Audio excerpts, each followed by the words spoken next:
নমস্কাৰ, এটা গুৰুত্বপূৰ্ণ খবৰৰ সৈতে ষ্টুডিঅ'ৰ পৰিতা আপোনালোকে চাই আছে পাবি টিভি অসম। এতিয়া আহিছো মুখ্য বাতৰিলৈ।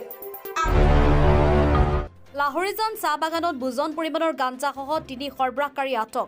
কাৰ্বি আংলং জিলাৰ অসম নাগালেণ্ড সীমান্তত নিচাযুক্ত সামগ্ৰী সৰবৰাহ কাৰ্য অব্যাহত আছে।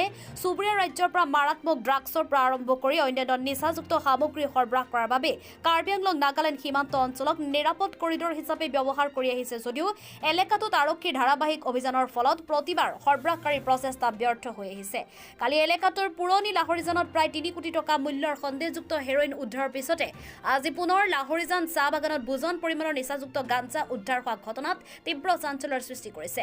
প্ৰাপ্ত খবৰ অনুসৰি আজি পুৱাৰ ভাগতে গোপন খবৰৰ ভিত্তিত খটখটি থানাৰ উপ পৰিদৰ্শক নিতুল শইকীয়াৰ নেতৃত্বত উপ পৰিদৰ্শক চমধম চৰকাৰী, সহকাৰী উপ পৰিদৰ্শক দীপক বৰা, 20 নং চি বেটেলিয়ন CRPFৰ দল আৰু লাহৰীজান দুদু কলনী গাঁওৰক্ষী বাহিনীৰ সহযোগত লাহৰীজান নিৰ্মল চাহ বাগানৰ পথত এক নাকা তালাচী চলে।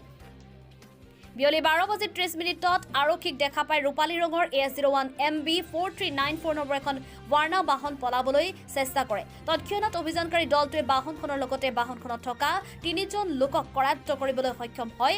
বাহনখনত তালাচী চলাই অভিযানকাৰী দলটোৱে 61 কেজি 410 গ্ৰাম গাঞ্জা উদ্ধাৰ কৰিবলৈ সক্ষম হয়। উদ্ধাৰ হোৱা গাঞ্জাখিনিৰ সৈতে আৰক্ষীয়ে মৰিগাঁও জিলাৰ জাজৰি থানা এলেকাৰ জাজৰি সৰু মছজিদৰ কাষৰ মুহিবুৰ ৰহমান, দিলদাৰ হুছেইন আৰু বাবুল শ্বেখক আটক কৰিছে বুলি জানিব পৰা গৈছে। অধিক তথ্য আহৰণৰ বাবে ধৃত সৰবৰাহকাৰী 3টাক জেৰা অব্যাহত ৰখা হৈছে বুলি আৰক্ষীৰ সূত্ৰত প্ৰকাশ। উদ্ধাৰ হোৱা গাঞ্জাখিনি NDPS ছেক্টৰৰ অধীনত নিৰপেক্ষ সাক্ষীগণ আৰু বোকাজান থানাৰ ভাৰপ্ৰাপ্ত বিষয়া মৌবলিক ব্ৰহ্মৰ উপস্থিতিত জব্দ কৰা হৈছে বুলি জানিব পৰা গৈছে। জব্দ হোৱা গাঞ্জাখিনিৰ বজাৰ মূল্য প্ৰায় 5 লাখ টকা হ'ব বুলিও জানিব পৰা গৈছে। মানে মৰ্নিঙত আমাৰ এটা ইনফৰমেশ্যন আছিলে আৰু এই ইনফৰমেশ্যনৰ ভিত্তিত আমি এটা নাকা ইয়াতে ছেটআপ কৰিছিলোঁ। আমাৰ লাহৰীজান বেক ছাইড যিটো নিৰ্মল টি ষ্টেট বাগান এটা ৰোড আছিলে, তো সেই বাগানত আমি এটা নাকা স্পেচিয়েলি আমি হেৰি কৰিছিলোঁ। আৰু তেতিয়া আমি এই দুদু কলনী ছাইডৰ পৰা এখন ভাৰ্ণাৰ গাড়ী আমি ইয়াত ডিটেইন কৰিছিলোঁ আৰু গাড়ীখনে পলাবলৈ চেষ্টা কৰিছিলে। তো পিছত আমি গাড়ীখন কৰায়ত্ব কৰিবলৈ সক্ষম হ'লোঁ। 61 কেজি আমি পাইছোঁ তাত। আমি 3জন আমি ব্যক্তিক এতিয়া বৰ্তমান তেওঁলোকৰ ঘৰ কিবা মৈৰাবাৰী হয়, মৈৰাবাৰী বুলি আমি জানিব পাৰিছোঁ।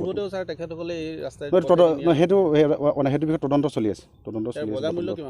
বজাৰ মূল্য এপ্ৰক্স 5 লাখৰ ওচৰা-ওচৰি। আটক কৰা লোককেইজনৰ নাম এজনৰ নাম মজিবুৰ ৰহমান, মই কৈ আছোঁ মজিবুৰ ৰহমান, এজনৰ নাম মহম্মদ দিলদাৰ হুছেইন আৰু এজন বাবুল শ্বেখ। তেওঁলোক ক'ৰ বাসিন্দা হৈছে? তেওঁলোক মানে কিবা মৰিগাঁও হয়, মৰিগাঁও ডিষ্ট্ৰিক্টৰ। তেওঁলোক পূৰ্বতে এই কামত জড়িত আছিলে নেকি? সেইটো তদন্ত চলি আছে, আমি তদন্ত পিছত গম পাম।